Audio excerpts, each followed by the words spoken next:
how are you doing? I wanted to make a short little video about Mercury retrograde in Aries, and we start it today.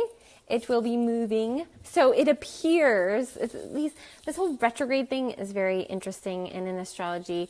A retrograde is basically when it appears that the planet is moving backwards through the sign, even though it's not reality. It's kind of like when you're parked.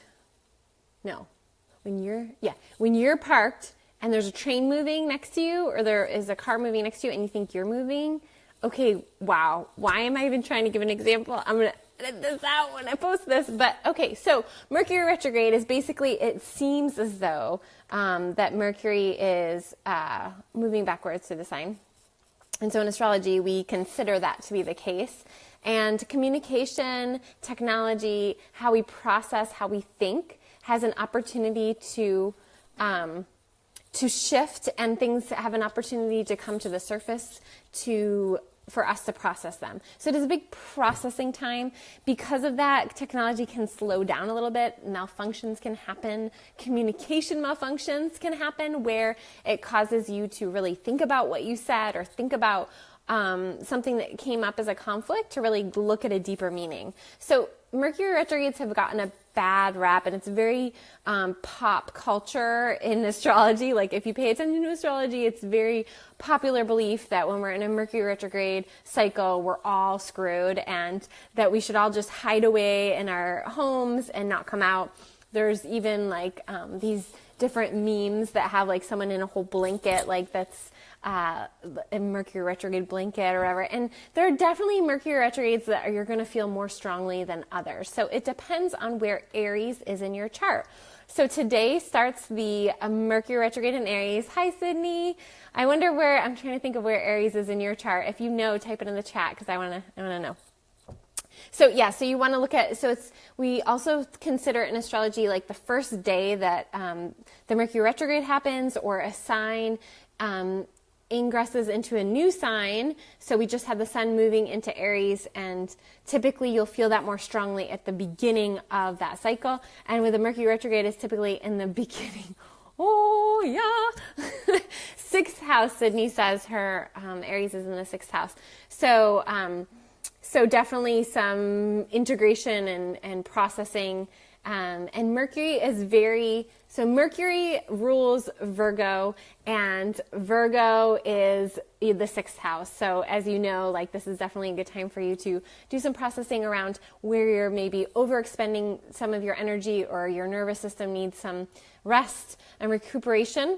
So Mercury, wow, I'm all over the place. In my brain, I'm like, I have to do a live video, but I don't even know what I'm going to talk about. I mean, there's so much to talk about. There's so much happening astrologically that it's a little bit overwhelming. So we just had the start of the astrological year, so to speak, when the sun moves into Aries.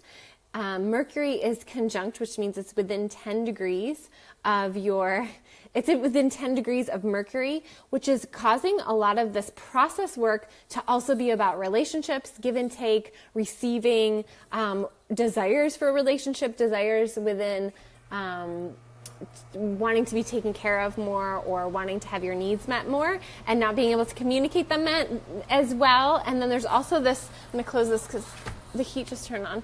So yeah, it's good to be aware of. Yeah, you think you're excited about that. I'm just kidding. I think Chiron moves into Aries next in April. So there's a lot. Okay, so let me go over what's big here. The big dates to be aware of is, so right now, so today and tomorrow, big days, astrologically speaking. The 31st and 1st, the 31st will be the full moon in Libra, which is the polar opposite of Aries. Always the full moon is the opposite of the sun sign that it's in. So that's always the case. So you can always look to what the opposite of Aries is, or whatever the sign is, Leo, whatever we're in, you can look to the opposite of that, and that's where the full moon's going to be, without a doubt. Without a doubt, that's how it works. And the moon moves so much quicker than the sun. So the new moon, they're together, and then at the full moon, the moon moves so quickly, and the sun's moving a little bit, but the moon is moving quicker, and then they're opposite each other. Okay, getting all sorts of texts. Okay. And what was Abby talking about? So that's on the 31st. That's a full moon. And then there's other stuff happening too that I can't even, I'm not going to, I'll get there maybe later.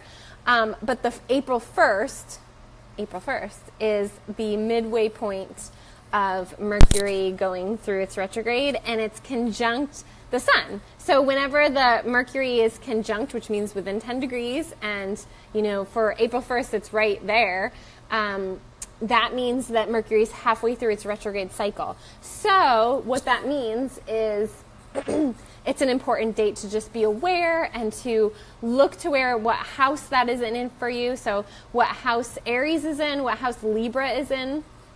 What house Aries and Libra. And then also I say just look at, because this whole cycle is a cardinal cycle, so you want to look at all the cardinal signs, which are Aries, Cancer, Capricorn, and Libra. Oh my gosh, my brain is not processing. So, Michelle, how are you? It's good to see you. So I'm just talking about Mercury. I'm trying to focus just on Mercury retrograde, but there's all these other things. So you want to look to those cardinal houses, wherever they fall for you. So wherever they are in your chart, you want to pay attention to them, and then also look at what planets are there. Okay. So I'll use myself for an example. I have Saturn and Jupiter conjunct in Libra, which is basically going to be right where the full moon is. So you want to just be aware of what planets might be there and be talking to you. So they might be telling you little messages, and you want to listen at the whisper before the whisper becomes a yelling, right? So right now is a good time to look at your chart. I did just send out the Aries workbook. If you're on my mailing list, to open that sucker up, get out a piece of paper. It literally takes like a half an hour if you have your chart. So just go through, list out your goals, look at where Aries is in your chart and where Libra is in your chart. And then I also just posted on my blog the horoscopes. So definitely look at those too. Let me know if yours resonates with you or not.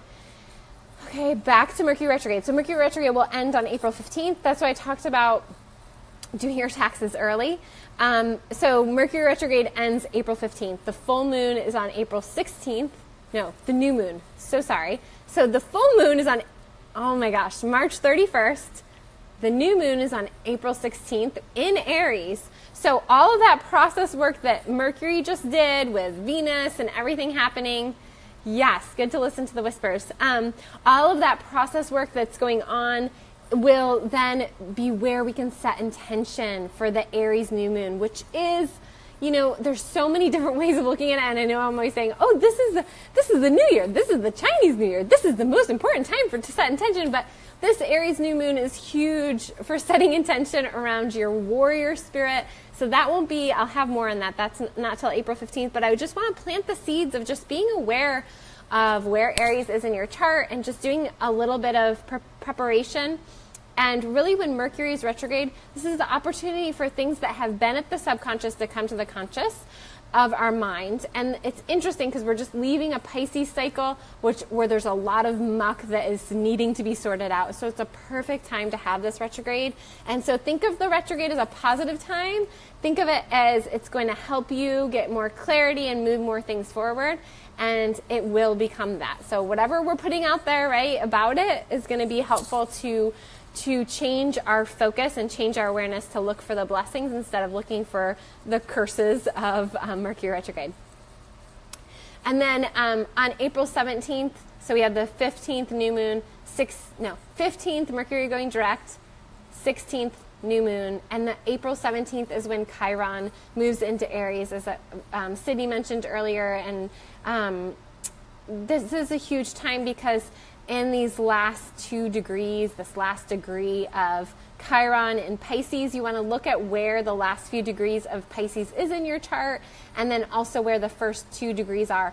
It's not going to, whenever Chiron, who is the wounded healer, moves out of a sign, it's going to be painful. And whenever it moves into a sign, it's going to be painful. And so in this last month, there is likely to be issues with water. I just saw, 2 days ago when I was writing about Chiron, I just saw that there was the Mississippi River, something's happening with the waters. So a lot of things with water can come up because Pisces is a water sign. And then also, so specifically with the ocean and with the waters. And then with Aries is a fire sign. So when that first ingress happens, there might be issues with, explosions. Aries is very explosive energy. So we also have that happening. There was a bunch of bomb things happening. So when there's this kind of like in between, we might be getting just a little bit of both, but definitely in April there might be more of that. And then within our own selves, some anger, because Aries is ruled by Mars. Mars is the divine masculine, but it can also be anger. And so noticing where, if you're having anger come up, where and maybe where it's coming from, to just be aware of that, and to definitely be working with people who can support you in dealing with your anger, coming up with tools for your anger, because it's not likely to get any better in the next month to 2 months. It actually will probably come up more for you to really be able to look at it.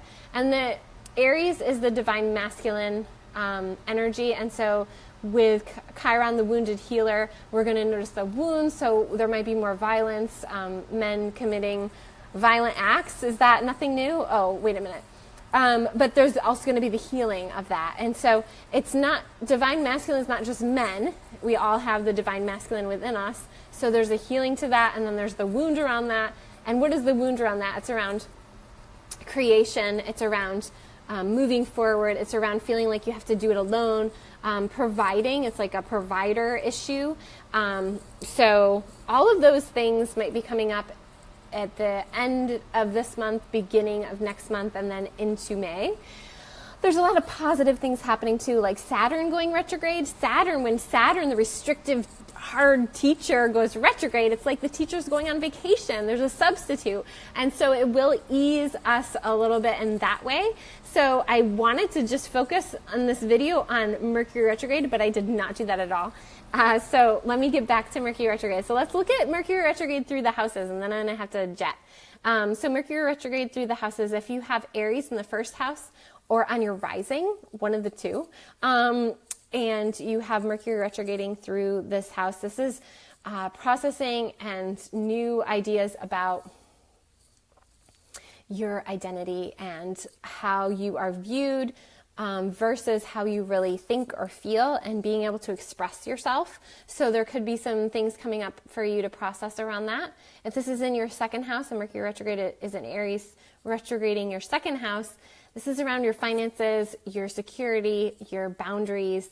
And so you might notice processing around new ways to manage your money, new ways to process communicating what you need from financial relationships, financial institutions, that kind of thing might be coming up for you. And again, don't think the negative, think the positive. It could also mean money's coming in. It could also mean your identity's, upgrading, like you're going to get a great new haircut. So think positive, right? And then third house is communication and writing and speaking. And so you might notice a little bit of flops with your communication and with your speaking, but you also might learn a lot, and you might learn a lot about how to be more clear in communication, how to be more clear in emails and texts and whatever kind of speaking things that you have going on. You might gain some really thorough and powerful ways of communicating that are like, you might take a training class or something that's really helpful. Okay, if you have Aries in the fourth house, and so Mercury is retrograding your fourth house, you might notice issues or ways of growing in the home environment or the home of origin. So your origin story, your origin family. You might notice some healing or some processing around your past. This might be a good time for you to work with someone like me, or work with a counselor, or work with a healer, because there might be some anger about your situation or where you come from. If you have Aries in the fifth house or retrograding the fifth house, if you have Mercury retrograding the fifth house, this is around your artistic expression, your inner muse. This is around children, and maybe when Mercury is retrograding here, if you were thinking about having children, or if you have some issues with having children, or whatever it is, this might come up for you. You might creatively have felt stifled, and Mercury retrograde is like bringing things to the surface of like why you've been creatively stifled. So it's a really good time to listen so that you can move some things forward. If you have Aries in the 6th house, Mercury retrograding your 6th house, what time is it? Oh my gosh, I have to go. Okay, so this is, I talked about this a little bit. So this is like work, day-to-day routines and rituals. It's ruled by Mercury. The 6th house is ruled by Mercury, and therefore it's going to be a little bit stronger. And so being aware of, Aries is about temper, so you want to be aware of areas where you might get triggered, where you're not taking good enough care of yourself on the day-to-day so that you don't get triggered.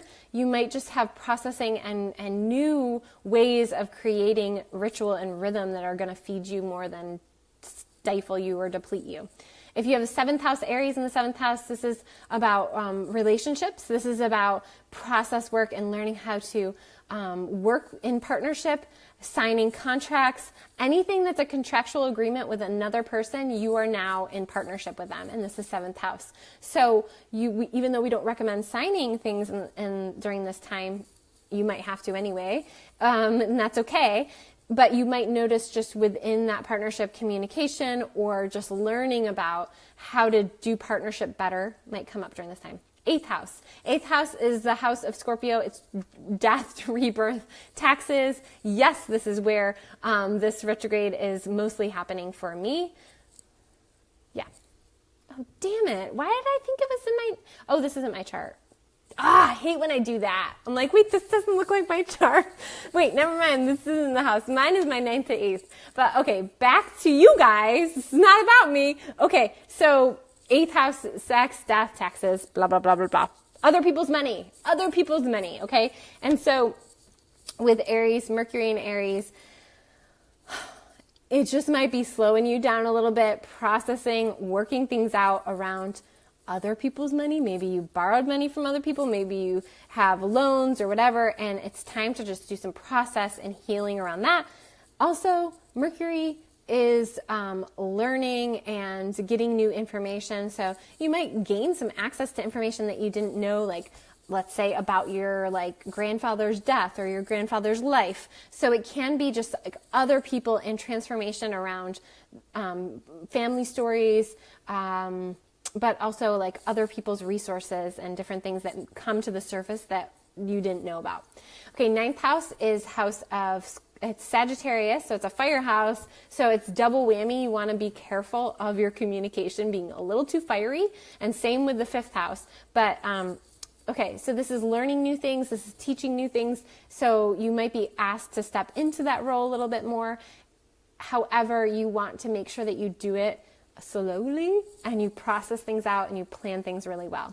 10th house is work in the world. 10th house is Capricorn's house, very sturdy, and we have Mars in Capricorn, which is helping this, but you might be frustrated. There might be frustrations around your work moving forward. It's all for a purpose, so use this time wisely to do some preparation, to do some planning, and to do some processing. 11th house is relationships out with other people, so community. It's also organization, so if you work in a bigger organization or anything like that, this is Aquarius's house, and so you want to just be aware of processing and things coming up with lots of other people. So like if you work on a team or you have to consult with a team, making sure that you're clear and that people understand you and move in just a little bit slower. It's also just like areas like Facebook or social media, just making sure that you are finding individual connections with people as opposed to just reaching out to bigger places so that you know your needs will be met during this Mercury retrograde. 12th house is the house of Pisces. It is an intense house and a beautiful house, and the house of just the unseen and the womb and all of those beautiful things. And when you have Aries here, there can be a lot of frustrations and a lot of things where you, especially if you have planets in the 12th house and you have Aries here, can be just a lot of frustrations with not not having a stronger way of putting things to words. So when you have Mercury here and it's retrograding, this actually might be a really easier time for you to express yourself and to get your needs met. So utilize that wisely. If that's not the case, definitely this is a time for you to just kind of step back and like take it easy and listen to your meditations and just kind of take a breath of fresh air and get outside for a walk. Okay. Hope you guys have a beautiful day, and I'm sorry that this was a little sporadic and out there, but there's just so much happening, and I wanted to make sure I made a video for you guys for the Mercury Retrograde.